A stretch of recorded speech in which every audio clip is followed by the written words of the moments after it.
Bismillahirrahmanirrahim. Assalamualaikum warahmatullahi wabarakatuh.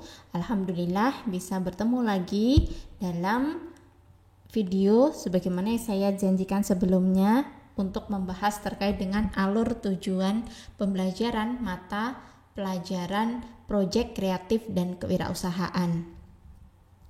Untuk alur tujuan pembelajaran mata pelajaran proyek kreatif dan kewirausahaan ini merupakan alur tujuan pembelajaran yang saya susun menyesuaikan dengan konsentrasi keahlian yang saya ajar, yaitu konsentrasi keahlian desain komunikasi dan visual, dan juga menyesuaikan dengan jumlah waktunya yaitu 360 jam pelajaran. Nah, untuk mata pelajaran proyek kreatif dan kewirausahaan itu sendiri diberikan pada fase F, yaitu pada kelas 11 semester 3 dan 4 dan juga kelas 12 pada semester 5. Untuk semester 6 itu peserta didik terfokus atau terkonsentrasi pada mata pelajaran PKL. Nah, sebelum membahas terkait dengan alur tujuan pembelajaran, maka di sini saya cantumkan juga terkait dengan rasional dan konteks dari alur tujuan pembelajaran mata pelajaran proyek kreatif dan kewirausahaan. Nah, jadi alur tujuan pembelajaran ini disusun dengan asumsi bahwa di sekolah itu telah tersedia peralatan yang dapat dipergunakan oleh siswa baik secara individu maupun berkelompok untuk mendukung kegiatan pembelajaran proyek kreatif dan kewirausahaan. Nah, untuk selanjutnya saya cantumkan juga tujuan mata pelajarannya. Ini sudah ada pada kurikulum ya. Tujuan mata pelajaran proyek kreatif dan kewirausahaan ini ada 3. Yang pertama, menghasilkan produk, barang atau jasa yang terstandar sesuai dengan program konsentrasi keahlian ya. Berikutnya adalah ini membentuk pelaku bisnis ya, atau berwirausaha sesuai dengan potensi dan peluang pasar baik secara individu maupun kelompok. Dan yang ketiga, membentuk profil lulusan SMK yang profesional dilandasi atau didukung kemampuan soft skill dan hard skill yang kuat dan seimbang. Nah, sesuai dengan tujuan yang diharapkan dari mapel PKK ini, maka elemen-elemen yang ada juga sesuai ya. Tentu saja. Nah, di sini ada 2 elemen di dalam mata pelajaran proyek kreatif dan kewirausahaan. Yang pertama adalah elemen kegiatan produksi, dan yang kedua adalah elemen kewirausahaan. Untuk masing-masing elemen ini telah dijabarkan juga deskripsinya ya.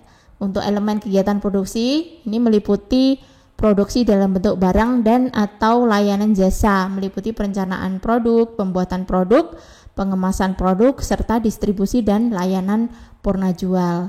Sedangkan untuk kewirausahaan ini meliputi elemen kewirausahaan itu meliputi prediksi peluang usaha, rencana usaha atau business plan, kemudian pemasaran produk, hak atas kekayaan intelektual dan laporan keuangan.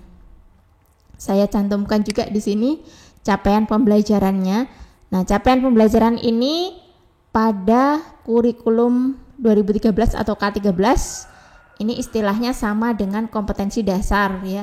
Kalau kompetensi dasar itu ditulis per item, per bagian. Nah, kalau untuk capaian pembelajaran ini ditulis dalam satu kesatuan. Jadi pada intinya antara kompetensi dasar dengan capaian pembelajaran ini sama ya, hampir sama gitu. Bedanya adalah pada penyusunannya saja. Kalau kompetensi dasar itu ditulis per item ya, misalkan 3.1 kompetensi dasar apa, 4.1 kompetensi dasar apa. Nah, untuk capaian pembelajaran ini dijadikan satu kesatuan. Nah, untuk lebih memudahkan dalam menyusun alur tujuan pembelajaran. Oh ya, sebelumnya apa sih itu alur tujuan pembelajaran? Alur tujuan pembelajaran atau alur pembelajaran ya. Alur pembelajaran lebih dahulu itu adalah rangkaian tujuan pembelajaran yang disusun secara logis menurut urutan pembelajaran sejak awal hingga akhir suatu fase gitu. Jadi namanya alur itu adalah urut-urutan ya atau rangkaian ya. Nah, alur pembelajaran itu adalah urut-urutan atau rangkaian tujuan pembelajaran ya yang disusun secara logis menurut urutan pembelajaran itu sejak awal dan akhir fase. Nah, untuk memudahkan dalam penyusunan atau pembuatan tujuan pembelajaran agar bisa menyusun alur tujuan pembelajarannya, maka dari capaian pembelajaran ini saya preteli menjadi masing-masing kompetensi seperti ini ya. Jadi dari capaian pembelajaran elemen kegiatan produksi ini saya preteli seperti ini menjadi 1, 2, 3, 4, 5, 6, 7, 8 kompetensi. Bagaimana cara mempreteli atau memperincinya?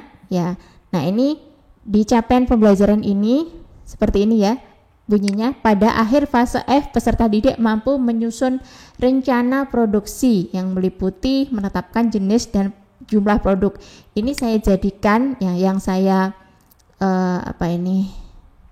yang saya tandai ini adalah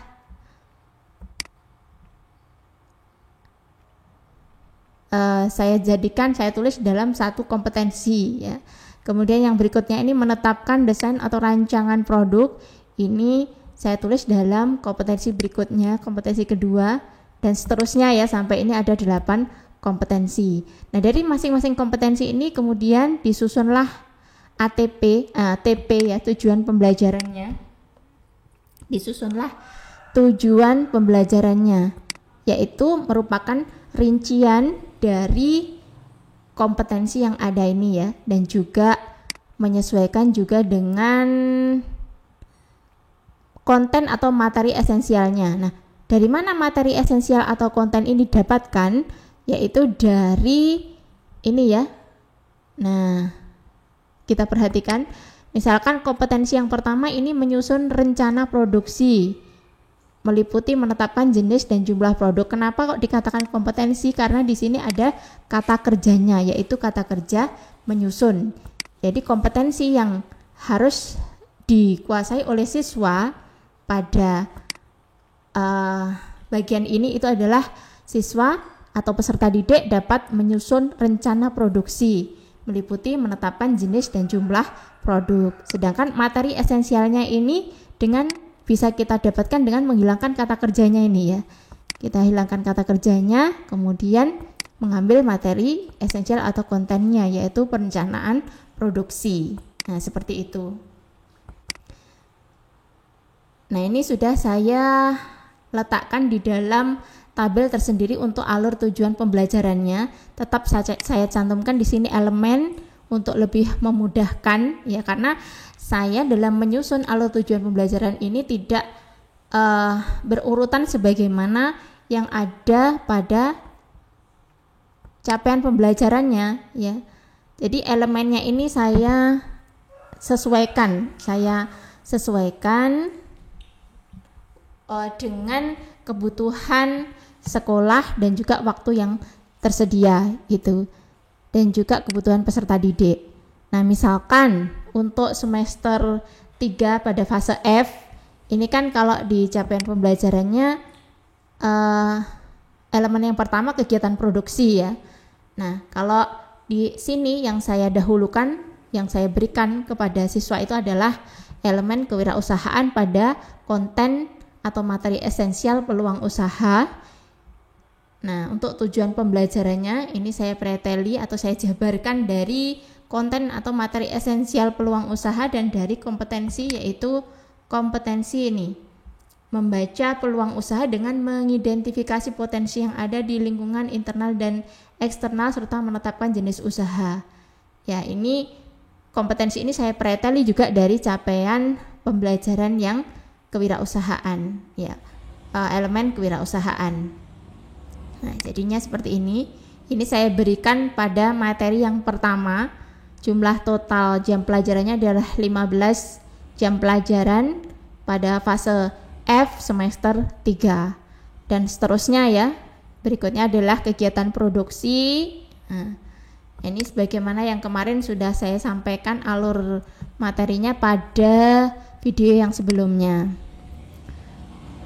Nah, untuk jumlah keseluruhannya ini harus sampai 270 jam pelajaran ya. Ini menyesuaikan dengan kurikulumnya untuk mata pelajaran produk kreatif dan kewirausahaan. 270 jam pelajaran ini terdiri atas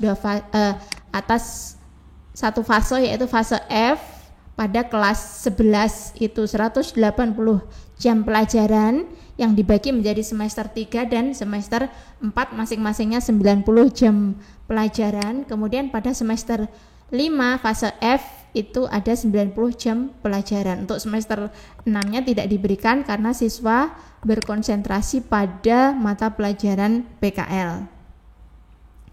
Nah, ini sampai nih ya 270 jam pelajaran. Nah, secara umum untuk materi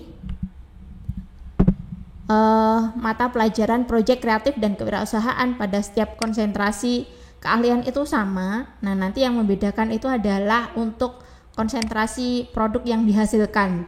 Misalkan saja seperti ini ya, untuk peserta didik yang saya pegang itu adalah jurusan atau konsentrasi keahlian DKV, desain komunikasi dan visual, maka produk-produk yang diproduksi itu juga berkaitan dengan produk-produk desain komunikasi dan visual seperti misalkan kaos, sablon, mug, stiker, pin, gantungan kunci, undangan, kartu nama dan sebagainya. Nah, untuk konsentrasi yang lain juga menyesuaikan. Misalkan untuk APHP, maka juga produk-produk yang dihasilkan itu adalah produk-produk yang berkaitan dengan pengolahan hasil pertanian. Nah, seperti itu. Jadi desain-desainnya juga menyesuaikan ya. Prototipenya juga menyesuaikan. Nah, seperti itu. Jadi secara umum sebenarnya ya sama ya, antara misalkan konsentrasi keahlian DKV dengan permesinan, dengan pertanian dan sebagainya. Nah, ini kemarin ya terkait dengan skema alur tujuan pembelajaran mata pelajaran proyek kreatif dan kewirausahaan. Nah, ini alur ini dibuat untuk lebih memudahkan di dalam memahami terkait dengan materi dan kompetensi pada mata pelajaran proyek kreatif dan kewirausahaan. Untuk soft filenya bisa di-download di link yang ada pada deskripsi ya. Silakan digunakan dan disesuaikan dengan sekolahnya masing-masing, karena dalam penyusunan ATP ini dalam kurikulum Merdeka Belajar, guru itu diberikan keleluasaan ya.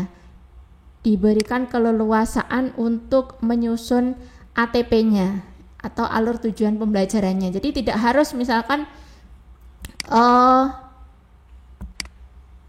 tujuan pembelajaran yang berkaitan dengan kompetensi ini menyusun rencana produksi ya, dari elemen kegiatan produksi ini harus disampaikan pertama gitu, karena ini elemen yang pertama, tidak harus seperti itu.